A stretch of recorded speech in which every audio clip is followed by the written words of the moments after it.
साथियों, यह video RT भौतिक सत्यापन को लेकर के जो 2025-26 में आरटी भौतिक सत्यापन होने जा रहा है उसको लेकर के बनाया जा रहा है, क्योंकि आरटी भौतिक दलों का गठन जो है वो 10 अक्टूबर तक हो चुका था और उसके बाद दीपावली की छुट्टियां होने के कारण जो है स्कूलों में भौतिक सत्यापन का कार्य नहीं हो सका है।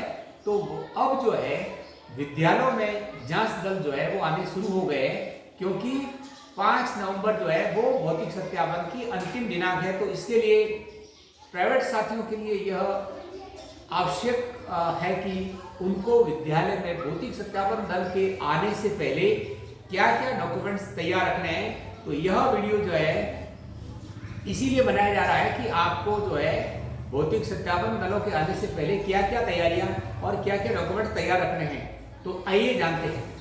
सबसे पहले जो है आपके पास में जो है आरटी भौतिक सत्यापन से संबंधित जो प्रतिवेदन है वह 2 प्रतियों में डाउनलोड करना है और अपने पास में रखना है। इसके साथ ही भौतिक सत्यापन के लिए आवेदन फॉर्म, जो आरटी के आवेदन के फॉर्म है उनको भी तैयार रखना है। यानी कि जो आरटी के विद्यार्थियों ने जो ऑनलाइन आवेदन भरा है, आवेदन फॉर्म भरा था, उसकी प्रति आपके पास में होनी चाहिए। और उसके साथ में जो महत्वपूर्ण आवश्यक दस्तावेज है, जैसे कि बच्चे का आधार कार्ड है, उसके पेरेंट्स का आधार कार्ड है, राशन कार्ड है, मतदाता पहचान पत्र है, बच्चे का जन आधार कार्ड है और उसका जो डेटा है, डॉक्यूमेंट्स का डेटा जो है वो आपस में मैच होना चाहिए। यानी कि उसका नाम जो है, नाम, उसके पिताजी का नाम वगैरह, डेट ऑफ बर्थ वगैरह जो है वो अपडेटेड होनी चाहिए। इसी के साथ में आरटी स्टूडेंट के पेरेंट्स के आय प्रमाण पत्र लेटेस्ट यानी 6 माह से पुराना ना हो, और जो है एससी और एसटी स्टूडेंट्स के लिए ये आवश्यक नहीं है आय प्रमाण पत्र, किंतु जो ओबीसी और जनरल के स्टूडेंट है उनके लिए जो है 6 माह से पुराना आय प्रमाण पत्र नहीं होना चाहिए। साथ ही आय प्रमाण पत्र जो है वो 4 पेज का होना चाहिए।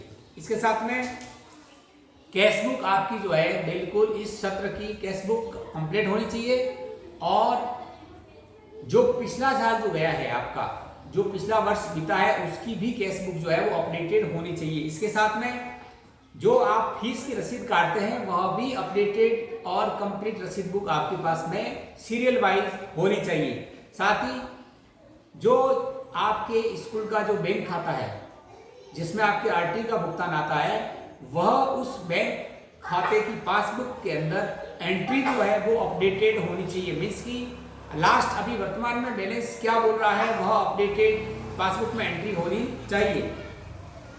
साथ ही एसआर रजिस्टर भी आपका कंप्लीट होना चाहिए। आरटी का एंड नॉन आरटी दोनों के एसआर की एंट्री जो है वो इस सत्र तक बिल्कुल कंप्लीट होनी चाहिए। साथ ही छात्र उपस्थिति रजिस्टर भी लास्ट टिल डेट तक जो है अपडेट होना चाहिए। और वाउचर फाइल, जो आपके एक्सपेंसेस होते हैं और जो वाउचर होते हैं उनको भी एक वाउचर फाइल में आपको रखना है।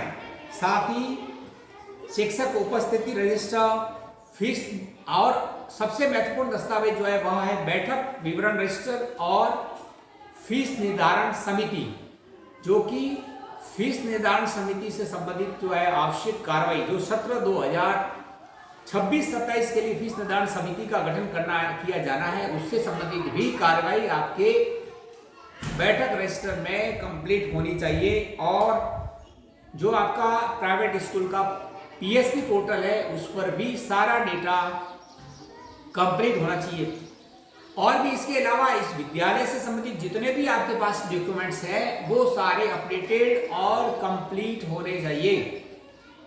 और भी जो मैंने आपको जानकारी बताई है, इसके अलावा भी अगर कुछ बाकी रह गया है तो आप जो है, मैं हो सकता है बताना भूल गया हूं, तो वह भी आपको कंप्लीट रखना है, क्योंकि भौतिक सत्यापन दल जो है आपके विद्यालय में अब शीघ्र आने वाले हैं। क्योंकि 5 नवंबर जो है वो अंतिम तारीख है और 5 नवंबर से पहले सभी विद्यालयों में भौतिक सत्यापन किया जाना आवश्यक है।